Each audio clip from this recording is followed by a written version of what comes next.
Yes. हाँ जी, तो temperature dependence of resistivity, temperature का इफेक्ट देखना है रजिस्टिविटी के ऊपर, मेटल का, सेमीकंडक्टर का, इलेक्ट्रोलाइट का, इंसुलेटर का, सबका वन बाय वन हम चेक करेंगे। तो देखिए सबसे पहले है मेटल का, तो मेटल का टेम्परेचर का इफेक्ट क्या होता है।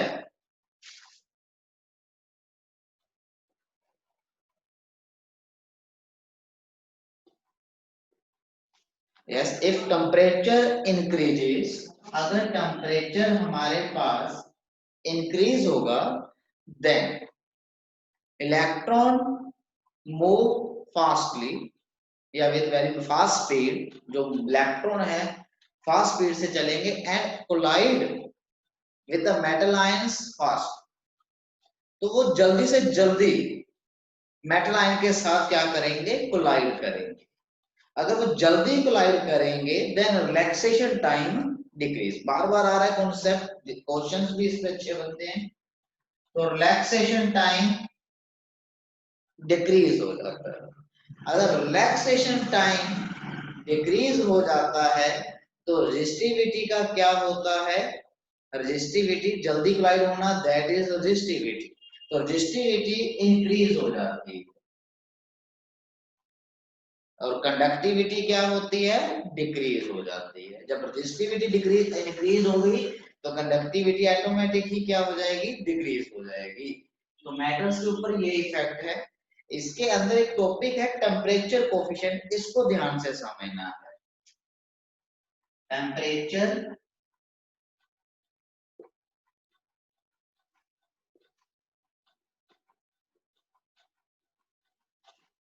कोफिशिएंट, टेम्परेचर कोफिशिएंट को हम अल्फा से डिनोट कर रहे हैं। किससे डिनोट करते हैं, अल्फा से। तो अल्फा है टेम्परेचर कोफिशिएंट। क्या होता है, it is the increase in resistivity, increase in resistivity per unit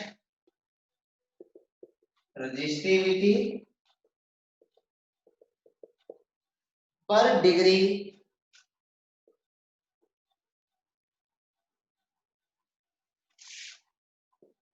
rise in temperature,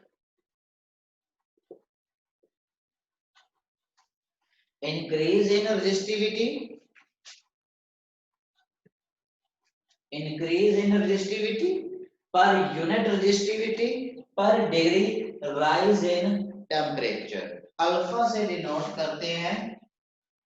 देखिए एक कोई भी मटेरियल है हमारे पास,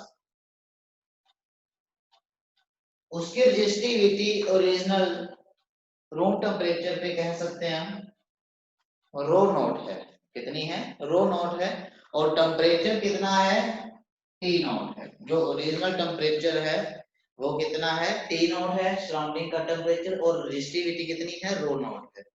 हमने इसका टेम्परेचर इंक्रीज कर दिया, टी कर दिया, टेम्परेचर क्या कर दिया, इंक्रीज कर दिया, टी कर दिया, तो उसकी रेजिस्टिविटी भी क्या हो जाएगी, इंक्रीज हो जाएगी। ये देखिए टेम्परेचर इंक्रीज, रेजिस्टिविटी इंक्रीज, तो टेम्परेचर इंक्रीज कर दिया तो रेजिस्टिविटी भी क्या हो जाएगी, इंक्रीज हो जाएगी। अब देखो पहले रो नॉट थी, अब कितनी हो गई, रो हो गई। तो increase in resistivity, increase in कितनी होगी, rho minus rho naught, clear. Now पर यूनिट रेजिस्टिविटी, जो यूनिट होता है वो क्या आ जाता है, नीचे आ जाता है, तो कितनी है, रो नॉट पर डिग्री, यानी कि एक यूनिट डिग्री टेम्परेचर राइज किया है, तो वो भी यहाँ पे आ जाएगा, जो यूनिट होता है नीचे आ जाएगा। कितना इंक्रीज हो गया, कितना राइज हो गया, पहले टी नॉट था अब कितना हो गया, टी हो गया। ये एक बार फिर से एक्सप्लेन करूंगा तो बच्चों को थोड़ा कम समझ में आता है, टी माइनस टी नॉट, थोड़ा देखिए रफली समझते हैं। करिए टेम्परेचर कितना हुआ, टी माइनस टी नॉट इतना इंक्रीज होगा, इतने इंक्रीज होने से टी नॉट से टी होने से मतलब इतना इंक्रीज होने से increase in resistivity, increase in resistivity, कितनी रेजिस्टिविटी इंक्रीज हुई, rho minus rho naught, rho minus rho naught. Unit temperature increase होने से, यूनिट डिग्री राइज करने से, 1 डिग्री या यूनिट डिग्री राइज करने से इंक्रीज इन रेजिस्टिविटी, तो पर डिग्री राइज होने से इंक्रीज इन रेजिस्टिविटी तो आ गया, देखो ये नीचे चला गया ना अपने आप ही,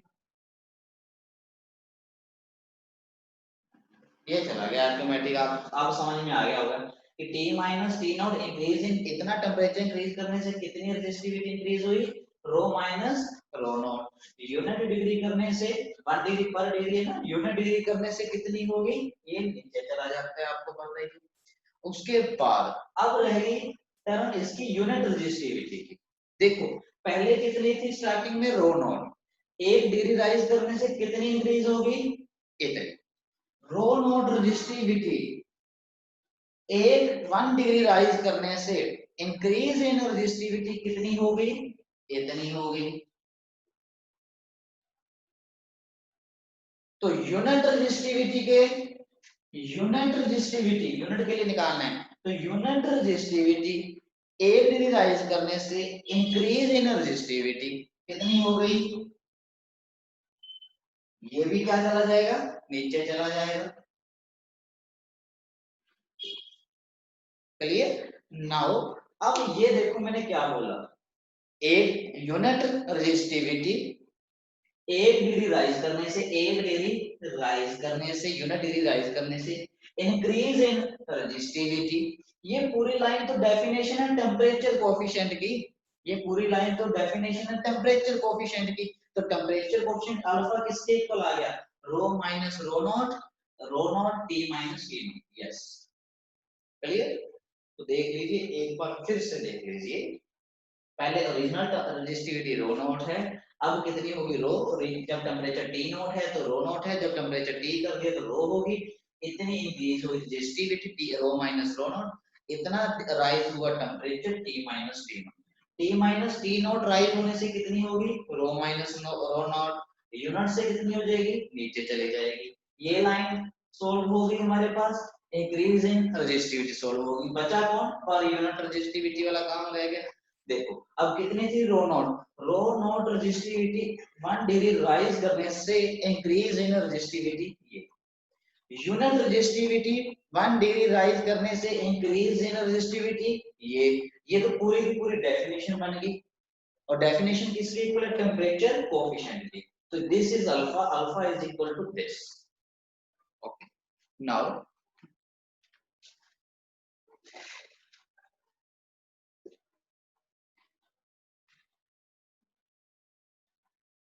नाउ देखना आगे, अब देखो ये फॉर्मूला आ गया हमारे पास टेम्परेचर कोएफिशिएंट का, ओके ठीक है। सिंपल सी बात समझे कि किसी भी मटेरियल की यूनिट रेजिस्टिविटी है, उसका 1 डिग्री राइज करने से जितनी रेजिस्टिविटी इंक्रीज होती है that is temperature coefficient.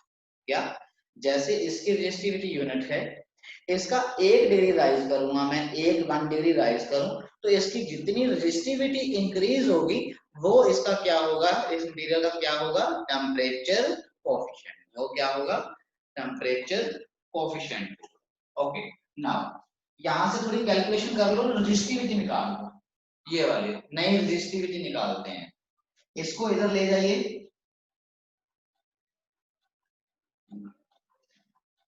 Alpha rho naught T minus T naught, rho मुझे निकालना है, इसको भी इधर ले जाइए,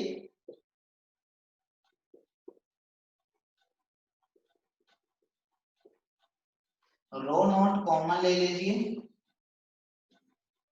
1 plus alpha T minus T naught, yes ये आ गया। अब देखो यहां से अगर 1 डिग्री राइज होता है टेम्परेचर, यहां से समझना, अगर 1 डिग्री राइज होता है टेम्परेचर यानी कि इसकी वैल्यू कितनी होगी, 1 होगी, अगर इसकी वैल्यू 1 होगी तो रो नॉट प्लस कितना आएगा, अल्फा, मैं वही तो कह रहा था 1 डिग्री राइज करने से जितनी रेजिस्टिविटी बनती है that is alpha. Clear? 1 degree rise करने से जितनी रेजिस्टिविटी इंक्रीज होती है दैट इज अल्फा। अगर यहाँ पे 2 डिग्री करेंगे तो आंसर क्या आता? प्लस का 2 अल्फा। रो नॉट के अंदर कितना आता? प्लस का 2 अल्फा। अगर 3 डिग्री करोगे तो 3 अल्फा। 4 डिग्री करोगे 4 अल्फा। यानी कि 1 डिग्री राइज करने से जितनी उसकी रेजिस्टिविटी बनती है नई इंक्रीज होती है that is temperature coefficient alpha. Okay, clear होगी बात? समझ में आया? अच्छा, जिस मटेरियल की रेजिस्टिविटी डिक्रीज होगी वो सेमीकंडक्टर पे आगे चलेंगे हम। जिस मटेरियल की, यहीं से समझना, क्वेश्चन यहीं से बनते हैं, ठीक है? जिस मटेरियल की रेजिस्टिविटी डिक्रीज होगी तो उसका अल्फा क्या होगा? पॉजिटिव होगा कि नेगेटिव होगा? नेगेटिव होगा तभी तो डिक्रीज होगी, है ना? तो अल्फा की वैल्यू उसकी क्या हो जाएगी? नेगेटिव हो जाएगी। तो रो नॉट माइनस आ जाएगा। तो यस, तो जिसकी रेजिस्टिविटी डिक्रीज होगी उसका अल्फा नेगेटिव होगा, जिसकी रेजिस्टिविटी इंक्रीज होगी उसका अल्फा पॉजिटिव होगा, और जिसकी रेजिस्टिविटी फास्ट इंक्रीज होगी उसका अल्फा ज्यादा होगा, क्योंकि इंक्रीज करने से ज्यादा रेजिस्टिविटी इंक्रीज हो रही है तो उसका अल्फा ज्यादा होगा। सारी चीज किस पे डिपेंड कर रही है? अल्फा पे तो डिपेंड कर रही है। जिसकी टेम्परेचर के बढ़ाने से रेजिस्टिविटी बढ़ती नहीं है, मतलब बहुत ही स्लो बढ़ती है, तो उसका अल्फा भी बहुत स्लो होगा, उसका अल्फा भी बहुत वैल्यू कम होगा। तो अल्फा क्या रिप्रेजेंट करता है? अल्फा का वैल्यू ज्यादा तो इंक्रीज इन रेजिस्टिविटी ज्यादा। ठीक, अल्फा का मतलब ही क्या है? Increase in resistivity. ठीक है, टेम्परेचर के चेंज होने से रेजिस्टिविटी ज्यादा चेंज हो, ज्यादा इंक्रीज हो। ठीक है, अगर अल्फा कम होगा तो टेम्परेचर के बढ़ाने से रेजिस्टिविटी पे ज्यादा फर्क नहीं पड़ेगा। ठीक, अगर बिल्कुल भी फर्क ना पड़ेगा तो अल्फा जीरो हो जाएगा। अगर टेम्परेचर के चेंज होने से रेजिस्टिविटी में चेंज ही नहीं होगा तो अल्फा ऑटोमेटिक ऊपर कितना होगा? जीरो होगी, तो अल्फा जीरो हो जाएगा। अगर रेजिस्टिविटी डिक्रीज होगी, अगर रेजिस्टिविटी डिक्रीज होगी यानी कि ये कम है और ये ज्यादा है, तो अल्फा की वैल्यू क्या हो जाएगी? माइनस हो जाएगी। अल्फा की वैल्यू क्या हो जाएगी? यहाँ पे भी, तो यहाँ से भी देख सकते हो, जहां से आपको समझ में आए वहां से देखो। अल्फा की वैल्यू क्या हो जाएगी? माइनस हो जाएगी। तो अल्फा की पॉइंट समझ गए? ठीक है, अब देखिए मेटल्स के लिए अल्फा की वैल्यू ज्यादा। मेटल क्यों? टेम्परेचर के बढ़ने से रिलैक्सेशन टाइम डिक्रीज होता है, जल्दी फास्ट कोलाइड करते हैं, और फास्ट कोलिजन होने के कारण क्या होता है? रेजिस्टिविटी इंक्रीज होती है। तो इसका ग्राफ भी हम बना लेते हैं। तो इसका ग्राफ देखिएगा जरा।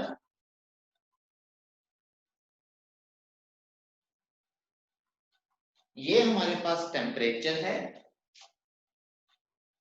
और ये हमारे पास रेजिस्टिविटी है, और मेटल की रेजिस्टिविटी,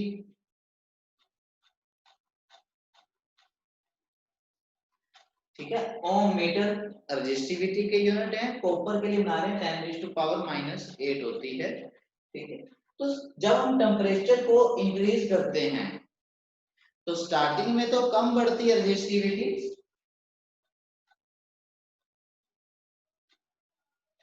ऐसा क्यों? क्योंकि अभी तक वो गर्म नहीं हुआ है।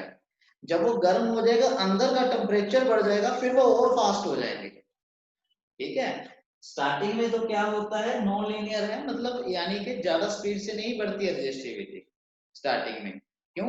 अभी उसको हम टेम्परेचर बढ़ा रहे हैं, बढ़ाने से क्या हो रहा है? अभी वो अंदर का जो है, वो अंदर वाला मटेरियल अभी गर्म नहीं हुआ है पूरा। जैसे ही वो गर्म हो जाएगा फिर वो क्या हो जाएगा? इलेक्ट्रॉन स्पीड फास्ट हो जाएगी, मेटल आयन के साथ कोलिजन फास्ट हो जाएगा और रेजिस्टिविटी इंक्रीज हो जाएगी। तो फिर उसके बाद क्या हो जाएगा? ऐसे बढ़ती है फास्ट, बहुत स्पीड से बढ़ती। ठीक है जी, ये है जी अपने पास मेटल का ग्राफ। क्लियर? अगर है अलॉय, ये तो है मेटल का ग्राफ। ये क्वेश्चन फिर बनेगा अलॉय के लिए स्पेशल। अलॉय का ग्राफ क्या होगा? अलॉय का,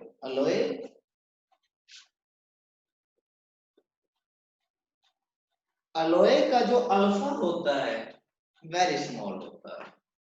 अल्फा क्या होता है, वेरी स्मॉल होता है। मीन्स टेम्परेचर के चेंज होने से रजिस्टिविटी में कोई ज्यादा फर्क नहीं पड़ता, रजिस्टिविटी में कोई ज्यादा चेंज नहीं आता। और मैग्नीन जो अलॉय है, मैग्नीन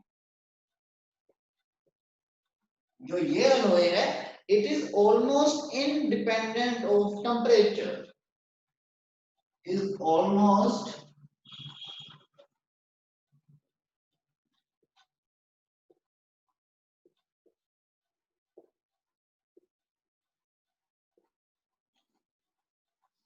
ऑलमोस्ट इंडिपेंडेंट है टेम्परेचर, क्लियर, इंडिपेंडेंट है टेम्परेचर के ऑलमोस्ट, यस।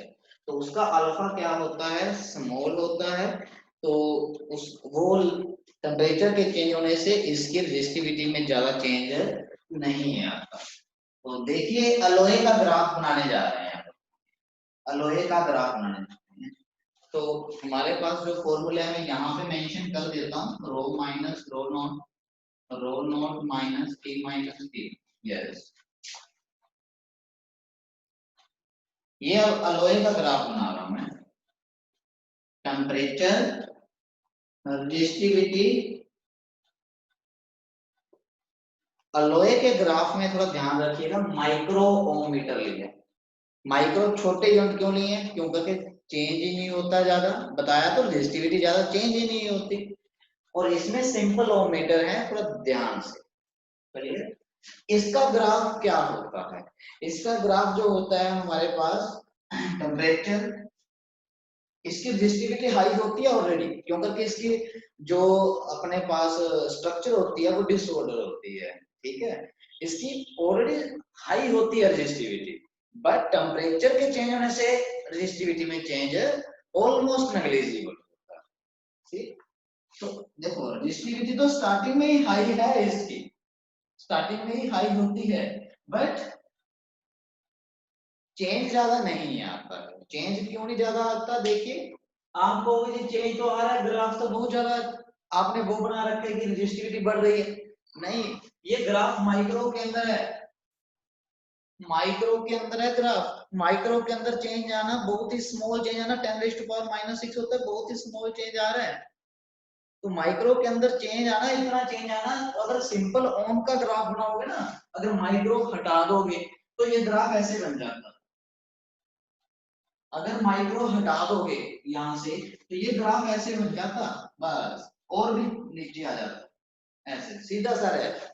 ये ग्राफ माइक्रो के अंदर बनाया है, इसलिए थोड़ा सा चेंज आ रहा है, माइक्रो के अंदर चेंज होना नो चेंज, नेग्लिजिबल चेंज भी कह सकते हैं, ठीक है।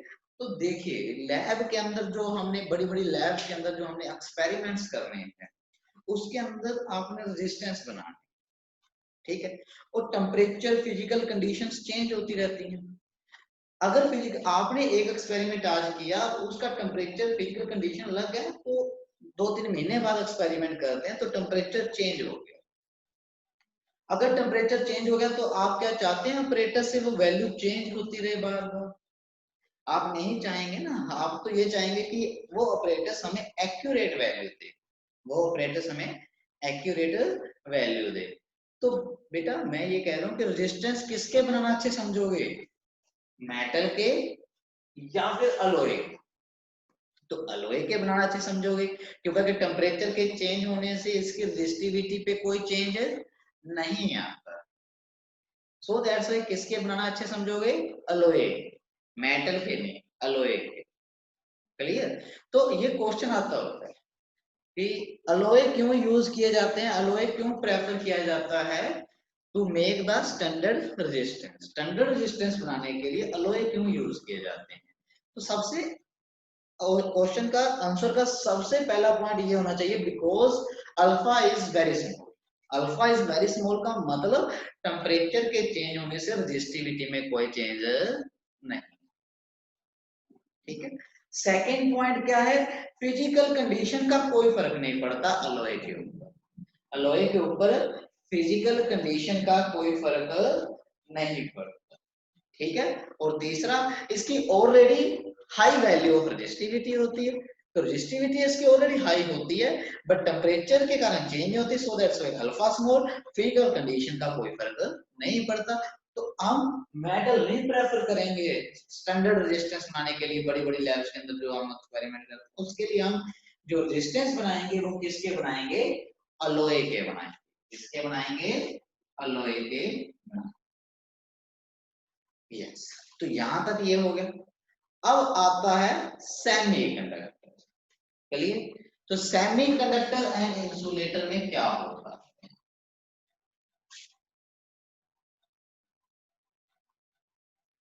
सेमीकंडक्टर एंड इंसुलेटर,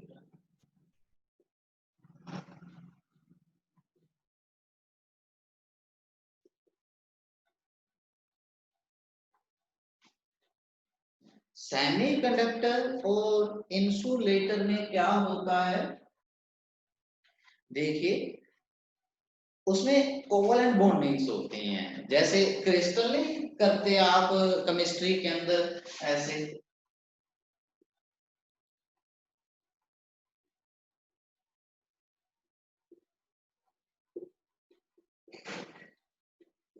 ये करते हैं आप क्रिस्टल करते हैं। तो इसमें क्या होगा, इसमें क्या होता है जब आप टेम्परेचर इंक्रीज करते हैं, टेम्परेचर ध्यान से समझना इस पॉइंट को, जब टेम्परेचर इंक्रीज करते हैं तो यहां से इलेक्ट्रॉन फ्री होते हैं, बॉन्डिंग मींस टूट जाती है। जब बॉन्डिंग टूट जाती है तो इलेक्ट्रॉन क्या हो गए, फ्री हो जाते हैं। यहां से इलेक्ट्रॉन फ्री हो जाते हैं, यहाँ पे क्या बन जाती है, होल बन जाती है। फिर ये होल कंडक्टिविटी बनाते हैं, फ्री इलेक्ट्रॉन भी कंडक्टिविटी बनाते हैं। ठीक है, कैसे बनाते हैं सेमीकंडक्टर चैप्टर में बताएंगे, बट बनाते हैं इलेक्ट्रॉन फ्री हो गए। जब इलेक्ट्रॉन फ्री हो जाते तभी तो कंडक्टिविटी बनती है। अब देखो क्या डिफरेंस है दोनों कंडक्टर और सेमीकंडक्टर में।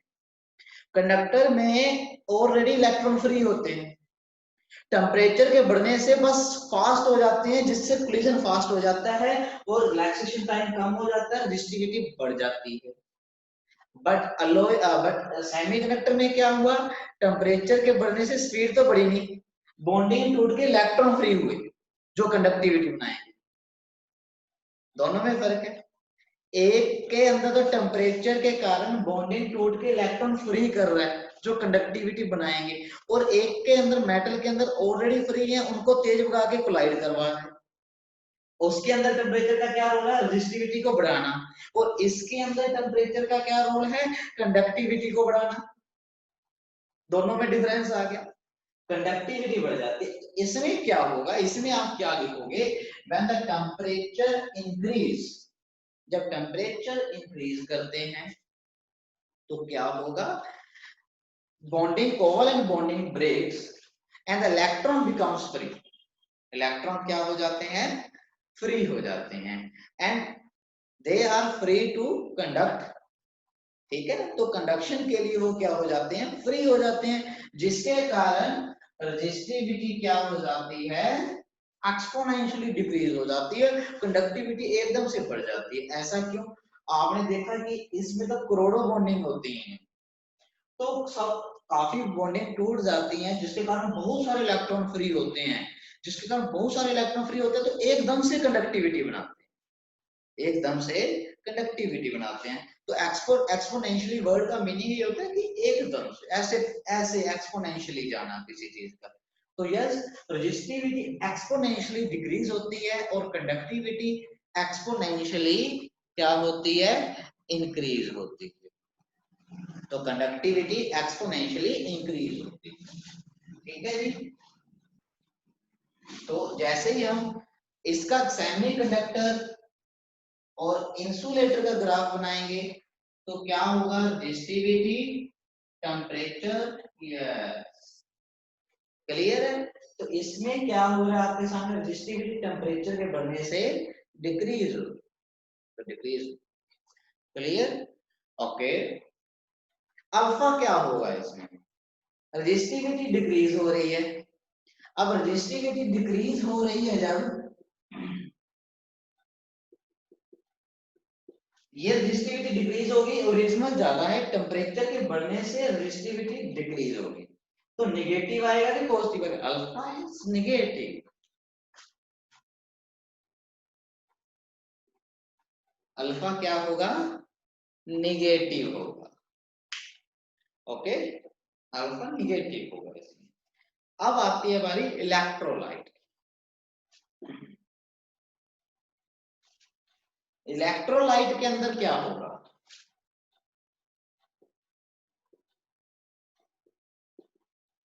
इलेक्ट्रोलाइट समझते हैं ना, 7th 8th क्लास में करते थे आप। सेल के अंदर यहाँ पे हम HCl है, जैसे एक रोड इधर लगा देते हैं, एक रोड इधर, यहाँ से हम करंट देते हैं, तो क्या होता है? H पॉजिटिव में टूट जाता है, Cl नेगेटिव, ये HCl के मॉलिक्यूल टूटते हैं, ये इधर चलता है, ये इधर चलता है। ये जो सोल्यूशन इसके अंदर है HCl का, दिस इज द इलेक्ट्रोलाइट। यही क्या है? इलेक्ट्रोलाइट है। ओके, अब देखो इन आयंस का चलना तो क्या बनाता है? कंडक्टिविटी बनाता है। ये आयंस जब चलते हैं तो क्या बनाता है? कंडक्टिविटी बनाता है। थोड़ा सोचो अब इस केस को, टेम्परेचर इंक्रीज होने से यहाँ पे क्या होने वाला? ये जो लिक्विड है, जो ये सोल्यूशन है, जो ये इलेक्ट्रोलाइट है, इसके अंदर बॉन्डिंग्स जो हैं, solute solute solvent solvent solvent की आपस में, वो बॉन्डिंग्स क्या होने लग जाएंगी? ब्रेक होने लग जाएंगी। जब वो ब्रेक होने लग जाएगी तो इलेक्ट्रोलाइट जो है वो थिन होना स्टार्ट हो जाएगा, थिक नहीं रहेगा। क्या होना स्टार्ट हो जाएगा? थिन। अगर वो थिन होना स्टार्ट हो गया तो इन आयंस को चलने में परेशानी होगी या इजी होगा? इजी होगा, है ना। इन आयंस को चलने से क्या होगा? इजी होगा। हम पानी में चल रहे हैं और एक किसी high density, high viscous liquid के अंदर चलोगे तो उसमें चलना बहुत मुश्किल होगा। ठीक है, पानी में चलना कितना मुश्किल होता है? एयर और पानी को कंपेयर कर लो, एयर में चलना इजी है, पानी में चलना मुश्किल है। क्लियर? तो पानी क्या हो गया? ज्यादा विस्कस हो गया। ओके, यस, वही चीज है। अब टेम्परेचर चेंज होने से तो ये क्या हो जाएगी? इनके अंदर की जो बॉन्डिंग है सोलवेंट सोलवेंट की आपस में टूटनी स्टार्ट हो जाएगी, ये थिन होना स्टार्ट हो जाएगा। तो इनको चलना क्या हो जाएगा? इजी हो जाएगा। जब चलना इजी हो गया तो कंडक्टिविटी बढ़ेगी या कम होगी? चलना इजी होगा, इन्होंने तो कंडक्टिविटी बनानी है, इन्होंने चलकर सर्किट यही तो कंप्लीट करेंगे, तो कंडक्टिविटी बढ़ेगी, रेजिस्टिविटी डिक्रीज।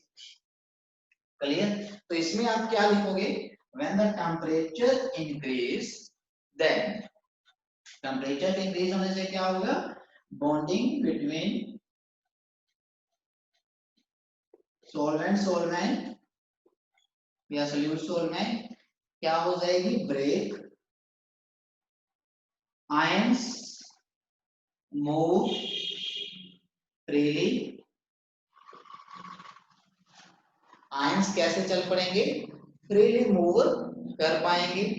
तो आयंस जब फ्रीली मूव करेंगे तो conductivity increase and resistivity decrease. Clear? ये हो गई हमारे पास केसेस। ओके, तो आप क्या चेक कर पा रहे हैं? आप सिर्फ चेक कर पा रहे हैं कि कंडक्टर के अंदर ही, सिर्फ मेटल के अंदर ही रेजिस्टिविटी क्या हो रही है? इंक्रीज हो रही है। बाकी सब में क्या होती है? डिक्रीज होती है। बाकी सब में क्या होती है? डिक्रीज होती है। सिर्फ कंडक्टर के अंदर ही क्या होती है? इंक्रीज होती है। ठीक है, इसमें रिलैक्सेशन टाइम डिक्रीज हो जाता है, रेजिस्टिविटी इंक्रीज हो जाती है, इसका अल्फा ज्यादा होता है। अलॉय के अंदर अल्फा चेंज नहीं होता है, अल्फा बहुत स्लो कम होता है, जिससे टेम्परेचर के चेंज होने से उसकी रेजिस्टिविटी में फर्क नहीं पड़ता है, ऑलरेडी हाई रेजिस्टिविटी होती है, जिसके कारण हम क्या कर सकते हैं? स्टैंडर्ड रेजिस्टेंस बनाने के लिए काम आता है। सेमीकंडक्टर इंसुलेटर में जो कोवेलेंट बॉन्डिंग्स होती हैं क्रिस्टल के अंदर, वो टूट जाती है, जिसके कारण इलेक्ट्रॉन फ्री हो जाते हैं और होल्स फ्री हो जाते हैं, जो इलेक्ट्रिसिटी को कंडक्ट करते हैं। और मेटल के अंदर ऑलरेडी फ्री होते हैं, जो सिर्फ पास करके कोलाइड करवाते हैं। उल्टा प्रोसेस है। ओके, तो टेम्परेचर के बढ़ने से रेजिस्टिविटी कम होती है। और इलेक्ट्रोलाइट के अंदर क्या होता है? इलेक्ट्रोलाइट के अंदर जब टेम्परेचर बढ़ता है तो ये सोल्यूशन क्या हो जाता है? थिन हो जाता है, जिसके कारण आपके पास चलना आयंस को इजी हो जाता है, कंडक्टिविटी बढ़ती है, रेजिस्टिविटी कम होती है। तो एक टॉपिक हुआ, बहुत ही अच्छे से करवाया गया है, इसको ध्यान से करना, इसको अच्छे से समझ के करना। ठीक है जी। नेक्स्ट टॉपिक जो होगा मतलब लिमिटेशन ऑफ ओम्स लॉ, वो हम करेंगे अब नेक्स्ट वीडियो। टाइम कम रहेगा, कंप्लीट नहीं हो पाएगा, फिर हमें बीच में रखना पड़ेगा। सो दैट्स व्हाई मीटिंग मैं एंड कर रहा हूँ।